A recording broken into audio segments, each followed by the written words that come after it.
Hey, it's Matt Webley here. Hope you're doing all right. It's been a while, hasn't it? I'm making a video. Hopefully this screen is all right and stuff. I've not checked. I've not got my glasses on. I've got to wait an hour in Ollie's car. So I thought I'm going to make a video because I can't see much, but I can definitely talk. So here we are. So in this video, I'm going to tell you about one of the quickest ways I think you can become a millionaire. A multi-millionaire probably is the quickest way for a lot of people. It's not going to be for everybody, but that is in the e-learning industry. That's selling information, knowledge, wisdom, talents, experience, expertise. If you already coach offline or you already know some stuff, you're an expert in something, then honestly, packaging up that information and selling it as probably some kind of hybrid coaching system is probably the best way to become a millionaire, or one of the best ways to become a millionaire. Now, there's lots of ways to do it. Obviously, if you want to set up a Shopify store, do some e-commerce, you can do that. There's money in that.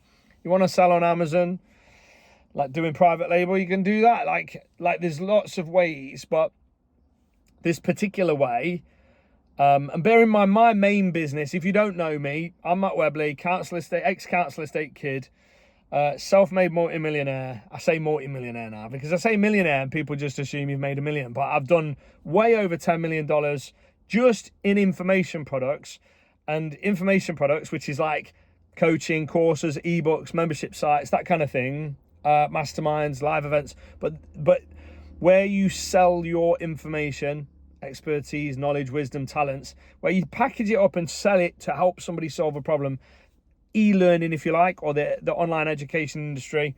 That's where I made my first millions, even though my main businesses right now are not in the e-learning space. They are in software as a service. But yeah, I'm moving heavily on a personal basis. I've still got my businesses. They're running with teams and all that stuff. They're doing their thing. And I dip in and out of that as and when necessary. And I still do stuff on the side, invest in some crypto, invest in some property, although I've stopped doing that. I'm trying to get out of property slowly. Bit of stocks and shares. I guess I'm a thoroughbred entrepreneur at this stage. Whatever an entrepreneur is, that's what I am, if you don't know me. So anyway, e-learning is how I made my first millions. Like I say, I stopped counting at $10 million plus sales. And I did that just on clickbank.com back in the day. And I've made a lot more since off of Clickbank too. So that's a general rough idea of what my background is and stuff. But I'm going to be moving more on a personal basis into the coaching space again. I want to help people do what I've done in the info product game because I don't think we've got forever. I'm not about World War III. I'm about like AI and automation and robotics. I think it's going to take so many more jobs than they think. I saw some article that said in the UK there's 8 million jobs are at risk. I mean, what's that? Probably 20% of jobs from AI and automation and robotics and stuff. It's like, really? You think 8 million jobs are at risk? How naive you are. It's not 8 million jobs. It's how many jobs are in the UK? Let's say there's 70 million people in the UK, something like that. 80 million people in the UK. I don't know. I'm not sure they know how many people in the UK. Open borders and all that, but let's say there's 70 million people in the UK. Let's say 20 million of them are kids, another 10 million are old people or something like that that are like retired. What are we left with? About 40 million people. 8 million of them jobs at risk, and the rest. All of those jobs are at risk, in my opinion. But I'm not here to rant about the medium term. I assume it's going to be the medium term when that happens.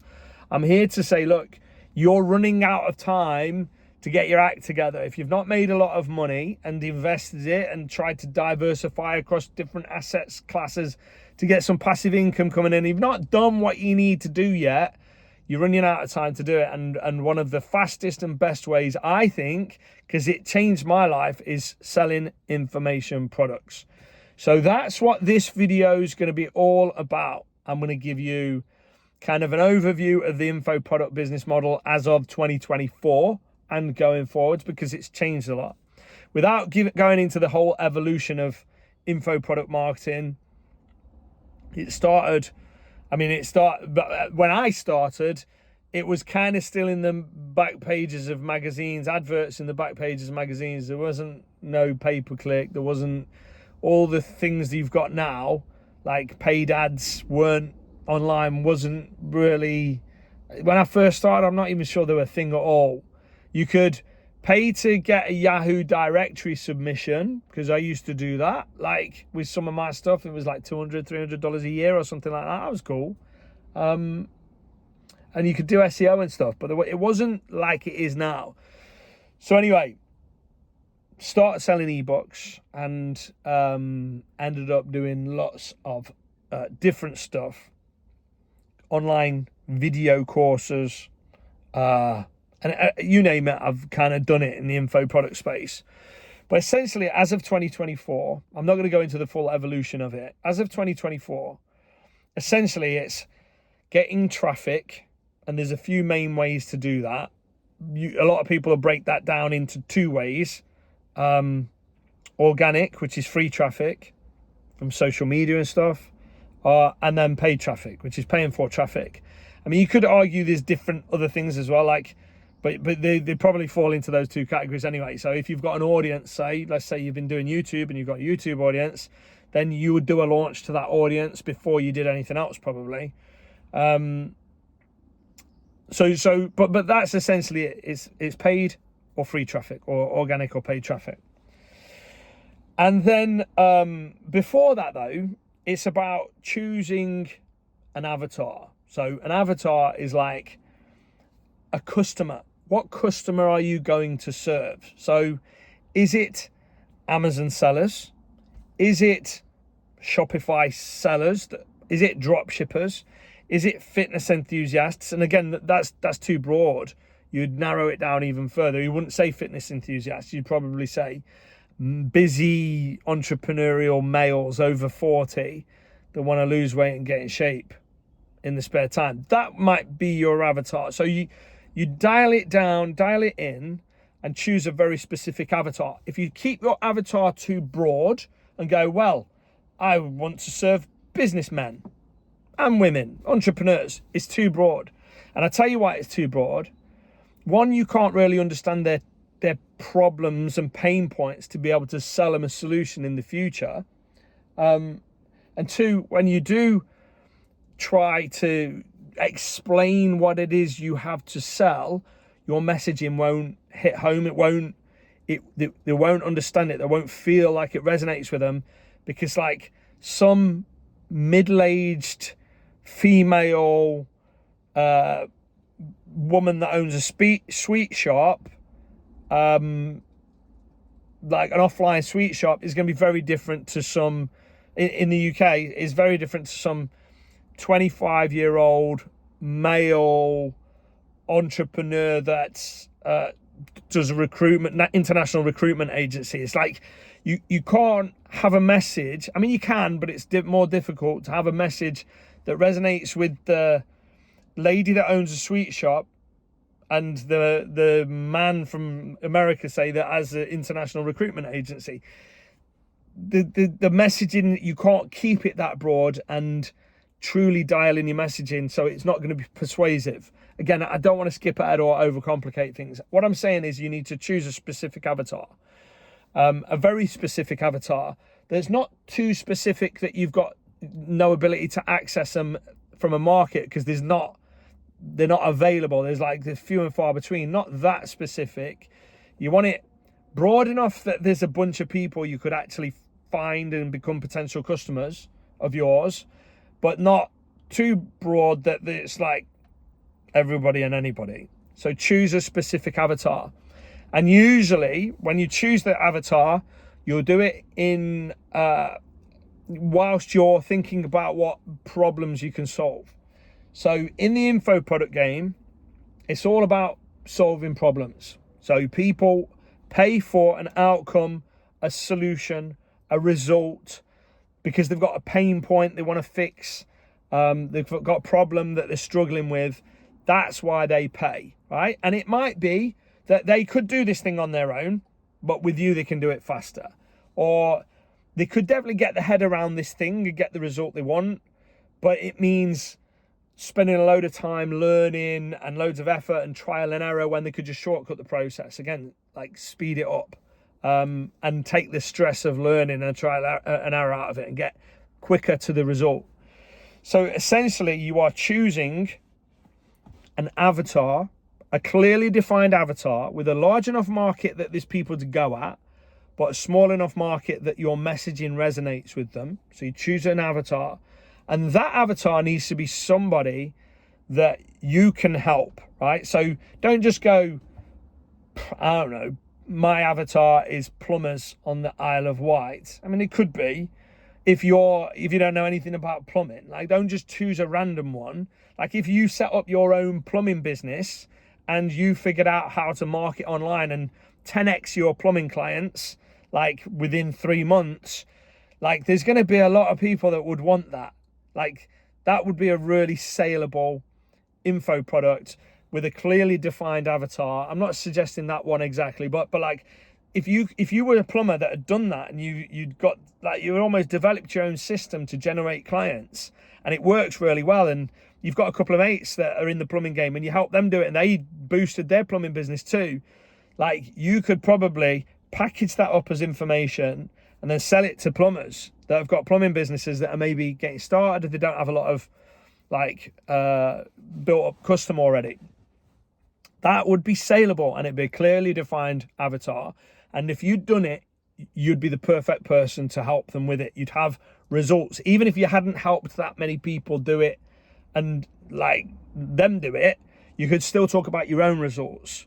So you're going to be able to convince people based on your own results. It's always more powerful if you've got your own results and you've got other people's results. But when you're first starting out, you might not have that. So you focus on your results, not on the results of your clients. But yeah, so you get a clearly defined avatar, and then you get a clearly defined problem that lots of them have and you can help them solve, right? And one that they're willing to pay for. Now, the truth is, I made my first millions not in the make money niche, biz op niche, make money niche, whatever you want to call it.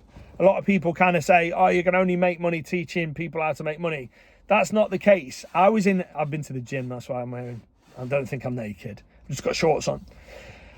I made a shit ton of money, and tens of thousands of people, clients sold in multiple niches. I mean, I've traded in over 50 niches myself personally before I ever sold any make money information, right? But then once I've made a bunch of money in all these niches, from fitness to some of the niches are ridiculous, like smoothie making, soap making. I know nothing about smoothies or soap, but like I had essentially, let me just wind this window down. I had essentially an information product factory back in the mid 2000s, whereby I had a team of 8 full-time Filipinos. I was outsourcing before most people even knew about the Philippines, and like mid 2000s to late 2000s, I had this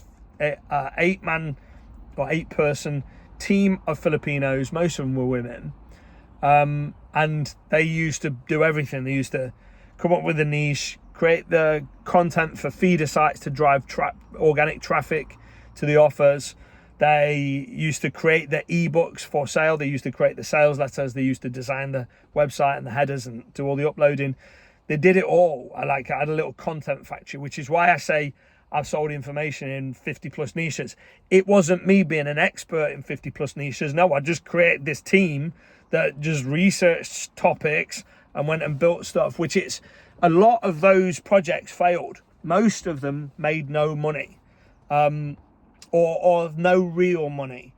And that was a real in the trenches primer as to what is a good niche and what's not a good niche. So I made money selling information on how to make smoothies, believe it or not, even though you can go on YouTube, and you could back then. I don't know if, would YouTube been a thing in mid-2000s? I don't know when it came out, but you could easily find smoothie making recipes online, and I still sold information on it. And dog diets, like raw dog diets, like sold information on it. Again, not an expert in any of these things. I had a team do it. Now, I think the game has changed to a certain extent, and whilst there's still opportunities to do that, and some people are selling information, they're like creating like Audible, like audio books, using like ChatGPT and voiceover artists and all kinds of crazy stuff, or AI voiceovers and stuff. There's so much opportunity in this space, but I personally think the best way to do it is not to do the have somebody else write you an ebook. Even though I made so much money with that business model, and there's still money to be made. Like I say, there's all little, you can have books written. I had people write me physical hard copy books. I still have them. I found them in my garage the other day. Physical hard copy books. I didn't write them, never even read them. They're my books. I put them out there. I had them create membership sites. I had them create all kinds of stuff, and I didn't do any of it, and I wasn't an expert in the things that they were doing it in.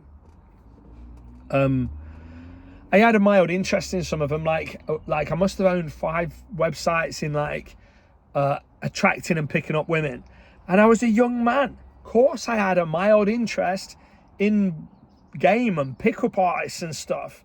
Like, so I had some experience in that space, so I would know good writing from bad writing.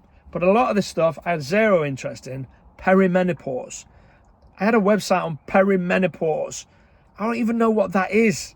It's something to do with what happens to women when they get to a certain age, but before menopause. I had info products on that shit. I don't even know what it is now. My point is, I didn't read them. I didn't write them. I made a bunch of money in them. Like I say, most of these niches didn't make much, dribs and drabs of sales. Some of them did all right. Some of them did really well. So I kind of got a feel, an in the trenches feel, for what info sells well and what info doesn't sell well over a long period of time. And essentially, this is like not a cliche, but it's definitely common knowledge now. But I learned this stuff in the trenches, whereas somebody else might learn it from somebody that's teaching it. But the 4 power categories that you should find your avatar in, and if you have expertise in these spaces, you'll probably do better, is health, wealth, happiness or relationships. And then there's a 4th one that you don't see people talk about, but I'm adding here because in certain circumstances it can work really well. But you don't hear about this, so this bit's not cliche, but passionate hobbies. So a passionate hobby that you could sell information in is going to be probably a hobby that there is magazines selling for. So if you go into your local newsagents, I know who buys magazines nowadays, but if you go into local newsagents and there is enough interest around a specific hobby that there is a magazine on the shelf of a newsagent, then there's probably money in that space. Okay, so there's just a few considerations. Health, wealth, relationships / happiness, passionate hobbies. If there are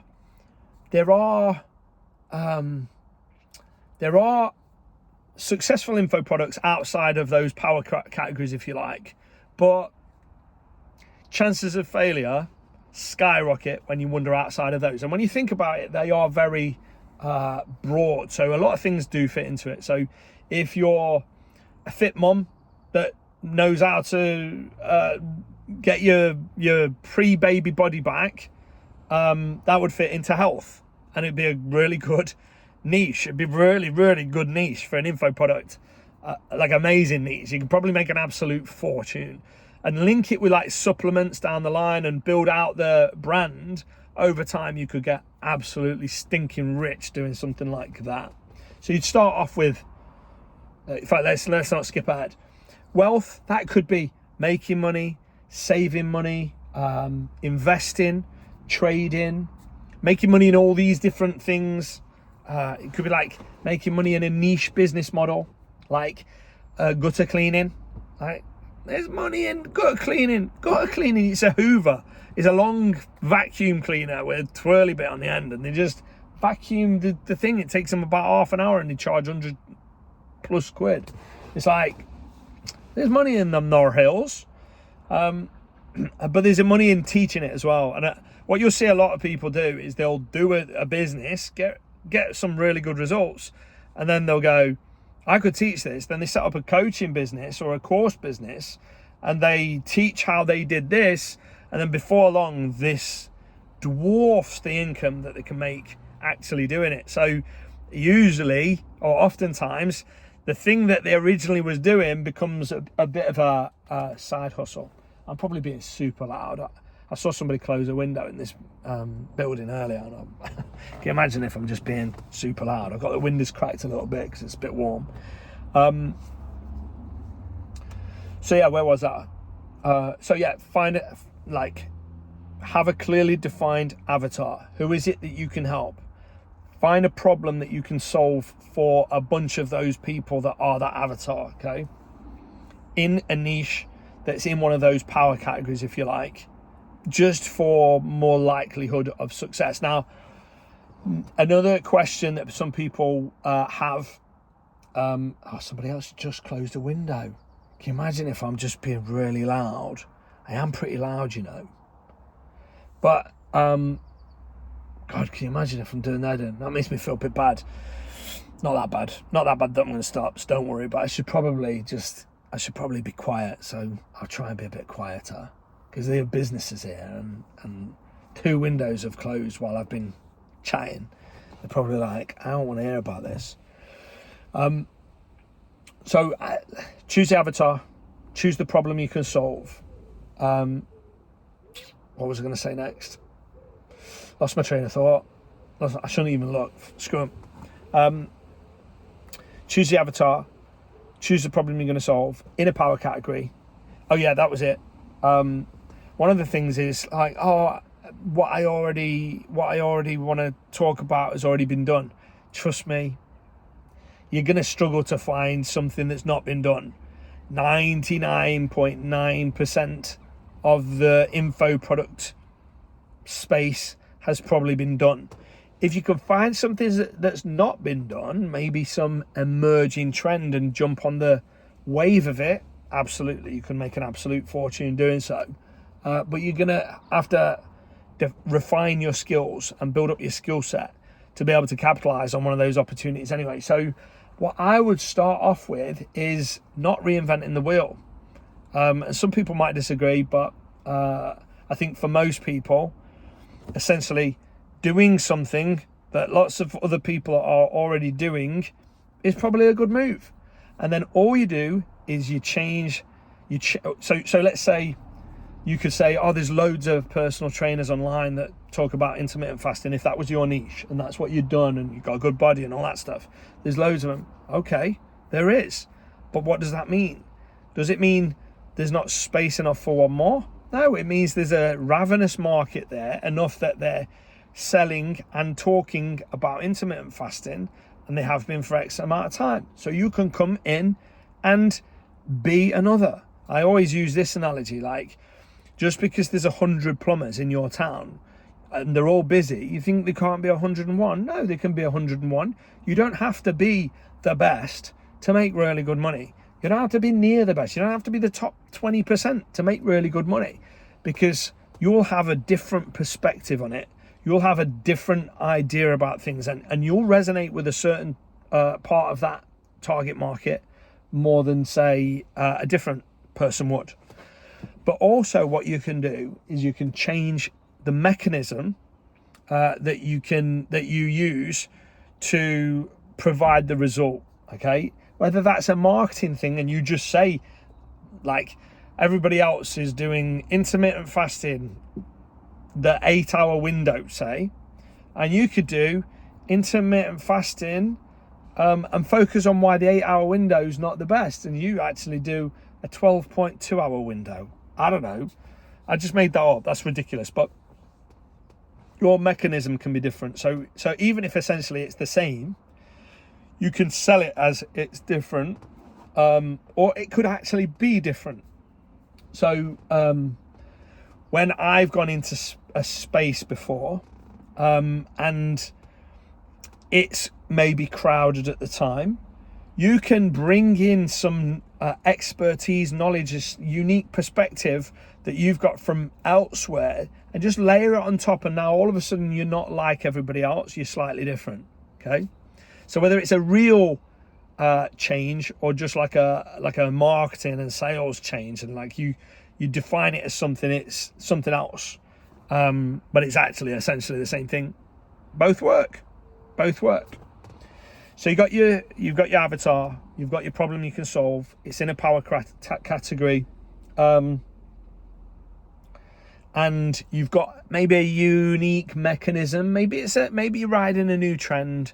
Maybe it's a hot trend, or maybe it's an evergreen trend. I quite like evergreen stuff, because what I don't like is having to go into a space, ride in the wave, and then the wave dies.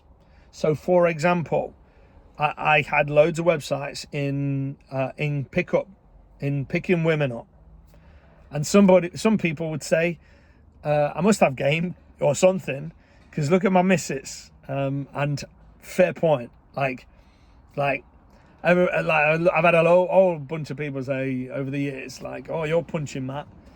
I mean, I've got hidden talents, is all I'll say, but like, I agree, I am probably punching. Even if it, yeah, I'm punching. Who am I kidding? I'm punching. But like, some of that is because I got game. And part of it was my business, But that, I've got to digress. Anyway, the game, pickup artist stuff, whatever you want to call it, is still active now. I get guy called Gary Gunn, I think his name is. He comes up on my bloody TikTok all the time. All day yesterday he was live. I think it must have been a video playing back or something, because there's no way he sat there every time I checked in, he's like still live. Like, he comes up. If you watch him for 5 minutes, then like next time they come up, it comes up. It's like, how are you still live? Makes me wonder if he's like essentially created something, that could be a unique opportunity in itself. Create a video and then have it loop, almost like a long video, and then put it on something like TikTok Live and see what happens. Probably quite a nice little experiment for info product marketers. But this Gary Gunn is putting out fresh content right now, and whilst I'm not up to date on the pickup artist industry, I've not looked. Back in the day, it was like Neil Strauss and mystery with the mystery method, and I was an avid, interested learner of those people back then. The point is, there's still those people now. There's still people out there teaching game, teaching pickup right now. That's an info product business, and it's an evergreen one. There's always going to be men that want to learn how to attract women, and the game might change. Like, I've never done any of this swiping right, swiping left. I've never been on Tinder or Bumble or any of these things. At first, when they first came out, I thought that's like heaven. Like, how amazing would it be to be single with that now? You just, no rejection, you're just doing this. But having heard some of the horror stories from people that are in the dating game still, it's like, I'm not sure it's any better than getting rejected at a bar. In fact, I think it might carry with it some extra downsides. But anyway, the point is, it's an evergreen niche. I quite like evergreen because the effort you put in could potentially compound over years, and especially if you're going to position yourself as an expert and move into a niche, you probably want to be in something where you can spend years potentially talking about it if you're creating content or whatever. This is a long video. I could just keep talking about this stuff because I've been doing it over 20 years. I first sold information in like 2000, I think it was, year 2000. It's now 2024. 24 years I've been selling information either as my full-time income or as my spare time side hustle, if you like, that's always paid me a full-time income. There's not many years over the past 24 years, even when I've not focused on it, that I've not generated what most people would consider to be a full-time income from it, which is nuts. And many years I've not even actively done any of it. So there's a handful of years where I probably have dipped below a full-time income because I've been focusing on other stuff. For example, the last 7 years, software as a service has been the main business model that I've been doing. But every now and again, I've maybe launched a course, made 200 grand in 7 days, or launched this and made 50 grand, or launched and then relaunched it and made another 50 grand. Like, even if it's not been my primary focus, on and off over the years, I've pretty much always sold info products. And 24 years later, even though the game has evolved and changed, it's still probably one of the best ways to make a fortune. Now, some naysayers will be like, well, ChatGPT gives them all the information, or YouTube gives them all the information, or course gurus are evil. Don't do courses then. Do a coaching program. Do live coaching program. Coaches don't get no heat. Do live coaching if you don't like it. And don't position yourself as a guru. Well, you don't have to. You don't have to drive around in the Lambo and do all the flexing. Do you know what I mean? Like, position yourself as a helpful coach that helps people get results. But anyway, I could talk about this forever. What I was going to talk about is paid traffic versus free traffic. But maybe I'll do that for another video. Hopefully you learnt some stuff. Hopefully, maybe at the very least, you got a little bit of inspiration. If you did, hit the thumbs up button and let me know, because I do pay attention to that stuff. If I get barely any thumbs ups, like I've done on a couple of vlogs, I just stopped making them. But if you liked this video, you like this direction, you like this content, hit that thumbs up button. And if it gets a decent ratio of thumbs up to views, I'll probably do some more videos on this stuff. In fact, I almost certainly will, but I won't prioritize it because I am in the trenches doing this stuff.